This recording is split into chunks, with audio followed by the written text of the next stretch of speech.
आजकल के बच्चे अपने माता पिता को थप्पड़ मारते हैं, मारते पीटते चलते हैं। क्यों? संस्कार नहीं है। और सबसे बड़ी बात, आजकल के इस समाज में एक बड़ी कुरीति फैली है, लव जिहाद की। हम अपनी बहनों से निवेदन करेंगे हाथ जोड़ करके, बहुत सारे मुस्लिम लड़के हिंदू बन करके और लड़कियों को अपने प्रेम जाल में फंसाते हैं। बहनों को बता दूं कि अगर किसी से प्रेम करना हो तो आधार कार्ड चेक करो पहले। हंसने वाली बात नहीं है, गंभीर हो ये। आधार कार्ड चेक करो किस जाति का है, कौन सा धर्म है उसका। और आपको बताऊं कि ये मुस्लिम लड़के हिंदू बन करके किसी हिंदू की लड़की से विवाह करके और विवाह के पश्चात दुबई विदेश ले जा करके उन लड़कियों को बेच देते हैं। और वो लड़कियां जा करके किसी के घर में रसोई बनाती, किसी के घर में कपड़े धुलती, किसी के घर में कोई कार्य करती, और उन लड़कियों का जीवन बर्बाद हो जाता है। और तो और हिंदू की लड़कियों को मुस्लिम बना करके अपने घर में रखते हैं। ये क्या है? ये विवाह नहीं है, ये प्रेम नहीं है, बल्कि इस्लामीकरण किया जा रहा है। आप इस बात पर गंभीर होइए, ध्यान दीजिए। निवेदन है कि अपने घर की इज्जत को बचा करके रखिए, सावधान हो जाइए, ऐसे लड़कों से सावधान हो जाइए, गंभीर होइए। समाज में बहुत भ्रष्टाचार फैला हुआ है, और आप जब तक समझदार नहीं होंगी तब तक आपको कोई बचाने वाला नहीं है।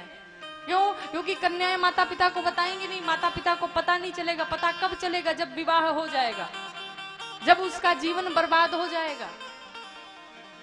कहा जाता है कि धन गया तो कुछ नहीं गया, स्वास्थ्य गया तो कुछ गया, लेकिन अगर चरित्र चला गया तो आपका सर्वस्व समाप्त हो गया। चरित्रवान बनिए। रावण चरित्रवान नहीं था, रावण के पास सब कुछ था, अधिक ज्ञानी था, विद्वान था, धर्मात्मा था, सब कुछ था, उसके पास धन वैभव सब संपत्ति थी, लेकिन चरित्र नहीं था। और चरित्र नहीं था, इसी कारण आज गली गली में रावण के पुतले फूके जाते हैं। और राम चरित्रवान थे, इसलिए राम की हर जगह पूजा होती है, राम की हर जगह कथा होती है। ये किस कारण है? चरित्र के कारण। अपने चरित्र से कोई समझौता न किया जाए, अपने चरित्र का निर्माण करिए। कभी भी जीवन में भूल करके ये गलती ना करें, भूल करके ये अपराध ना करें। इस भ्रष्टाचार से, इस अपराध से स्वयं भी बचिए और भी दूसरी बहनों को भी बचाइए। जानते हैं इन लोग का एक गिरोह चला है, एक गिरोह बना हुआ है कि हमको यही करना ही करना है। और हिंदू लड़कियां भोली भाली उनके चक्कर में पड़ करके अपना भी जीवन बर्बाद करती और अपने पूरे परिवार का जीवन बर्बाद करती हैं। इसलिए इस व्यासपीठ से यहाँ जितनी हमारी बहनें, छोटी बड़ी बहनें जितनी उपस्थित हैं, जितनी यूट्यूब के माध्यम से, फेसबुक के माध्यम से, जो कुछ भी जो लोग जुड़े हुए हैं, आप सभी से हम हाथ जोड़ करके निवेदन करते हैं कि इस कार्य को, इस कुकृत्य को हटा दें, अपने समाज से हटा दें, इस बुराई में ना पड़े और ना किसी को पढ़ने दें।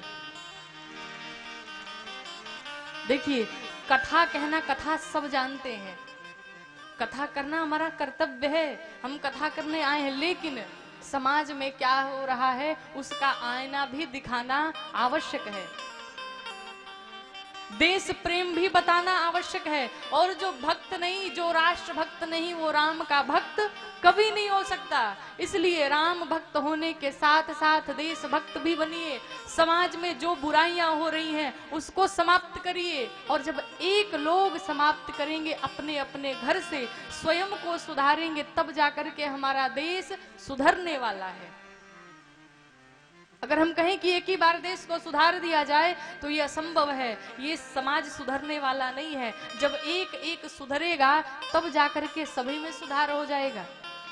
आपको बताऊं, कथाओं में बहुत जगह जब शोर होने लगता है तो 10 लोग खड़े हो जाते हैं चुप करवाने के लिए। और आपको बताऊं, जितना बैठे बैठे लोग शोर नहीं मचाते, उतना ये चुप कराने वाले मचाते हैं। चुप हो जाओ, चुप हो जाओ सभी कहते, इसलिए शोर और हो जाता। उसी प्रकार से हम सबको नहीं सुधार सकते, हम स्वयं को सुधारें।